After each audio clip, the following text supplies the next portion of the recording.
Haleluya, Shalom Bapak Ibu dikasih Tuhan. Senang berjumpa kembali untuk memberitakan firman Tuhan.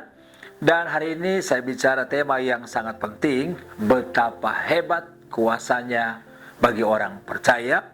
Dari kitab Efesus pasal yang pertama ayat 19 sampai 20. Dan betapa hebat kuasanya bagi kita yang percaya, sesuai dengan kekuatan kuasanya yang dikerjakannya di dalam Kristus dengan membangkitkan dia dari antara orang mati dan mendudukkan dia di sebelah kanannya di sorga. Nah, Bapak Ibu dikasih Tuhan, kita melihat dalam dunia ini ada kekuasaan yang bertingkat, ya kan? Ada kuasa yang tinggi, tetapi ada kuasa yang tertinggi. Kita ambil contoh sederhana, mungkin kita mengenal dengan namanya Panglima. Ya kan, Panglima adalah jabatan tertinggi di kalangan dunia militer.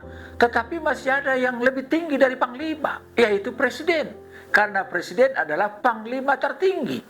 Begitupun di kepolisian ada Kapolri, ya kan, ada Kapolsek, ya. Dan biasanya kalau orang berjalan bersama Kapolri, ya kan, kadang-kadang Kapolsek nggak bisa buat apa-apa. Tetapi kalau kita lihat Alkitab ini, dikatakan bahwa Yesus itu adalah Tuhan yang sangat dahsyat dan luar biasa.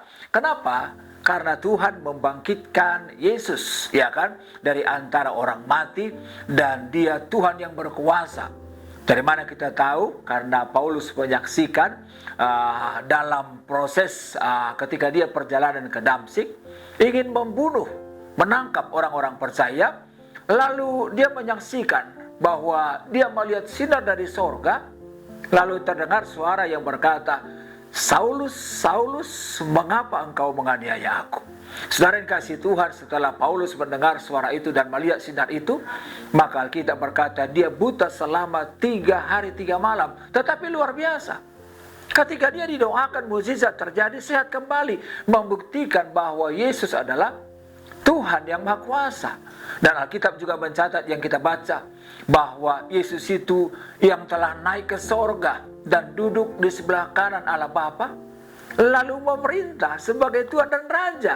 Dan luar biasa Alkitab bilang, segala sesuatu telah ditaklukkan di bawah kaki Tuhan Yesus. Artinya apa? Bagi kita orang percaya ada kuasa. Kenapa? Karena Alkitab berkata, bukannya aku lagi, kata Paulus, tetapi Kristus yang hidup di dalam aku. Kalau kita hidup bersama dengan Yesus, maka Alkitab bilang doa orang benar besar kuasanya. Kalau kita hidup bersama dengan Yesus, Alkitab bilang, maka tanda-tanda ini akan menyertai orang percaya. Mereka mengusir setan, setan pergi, berdoa buat orang yang sakit sembuh. Bahkan Alkitab bilang, doa orang yang benar, bila dengan yakin didoakan, sangat besar kuasanya. Itulah sebabnya kita harus menyadari bahwa sebagai orang percaya, di dalam kita ada kuasa Tuhan yang bekerja, sehingga kita dilengkapi dengan kuasa untuk melakukan perkara-perkara besar. Apa ciri-ciri orang percaya yang menyadari betapa hebat kuasa Tuhan dalam dirinya? Yang pertama adalah kerinduan untuk hidup dalam iman, dalam ayat 15. Orang seringkali berpikir kalau iman itu hanya berkaitan dengan perkara-perkara yang supernatural. Tetapi iman itu berbicara tentang bagaimana kita mempercayakan hidup kita kepada Tuhan.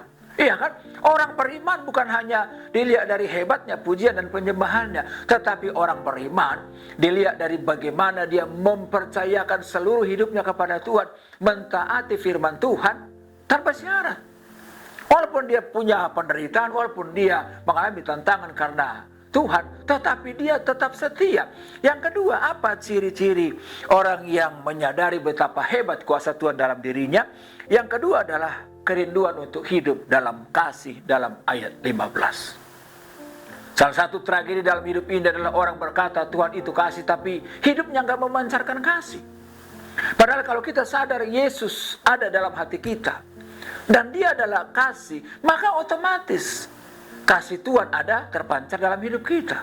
Dan Yesus juga berkata, memberikan perintah yang baru, aku akan memberikan perintah yang baru kepadamu, supaya kamu saling mengasihi. Artinya apa? Orang yang sadar betapa hebat kuasa Tuhan itu, maka dia akan hidup dalam kasih, dan kasih selalu terpancar dalam hidupnya tanpa memperlihatkan siapa orang yang dikasihinya. Yang ketiga, apa ciri orang yang sadar betapa dahsyat kuasa Tuhan dalam dirinya? Yang ketiga adalah kerinduan untuk mengenal Dia. Paulus berkata, yang ku kehendaki ialah mengenal Dia dan kuasa kebangkitannya. Kalau kita mengenal Yesus dengan benar, maka saya percaya hidup kita akan terus maju. Ya kan? Jadi kita nggak hanya rajin-rajin ke gereja tanpa mengenal akan Dia. Saudara, Alkitab jelas bilang kok bahwa orang yang mengenal Tuhan akan tetap kuat dan bertindak. Itulah sebabnya saudara dikasih Tuhan. Kenapa ada banyak orang yang akhirnya menyerah mengikut Tuhan? Bukan karena persoalannya terlalu besar, tetapi karena pengenalannya akan Tuhan terlalu minim. Ada banyak orang yang datang ke gereja hanya mencari berkat-berkat Tuhan. Dan yang terakhir, yang keempat, apa ciri orang yang menyadari hidupnya ada kuasa Tuhan? Yang keempat, kerinduan untuk berharap kepada Tuhan. Ada masalah, ada tantangan, itu biasa. Tapi orang yang sadar ada kuasa Tuhan dalam dirinya, dia tetap berharap karena dia percaya Allah itu maha kuasa dan luar biasa. Itu sebabnya apapun keadaan kita hari ini, jangan menyerah, tetap maju. Karena bersama dengan Allah kita cakap menanggung segala perkara. Doa saya, Tuhan Yesus memberkati. Haleluya. Halo teman-teman semua, buat kalian yang belum memiliki tempat ibadah tetap, yuk gabung bersama kita di GBI Glow Fellowship Center. lokasinya ada di Glow Tamres, Glow Gading Marina, Glow BSD, Glow Dynaplus, Glow Depok, Glow Majestic, dan Glow Cibubur. Kita tunggu kehadiran kalian. Tuhan Dan Yesus Yesus memberkati. memberkati. Amin. Amin.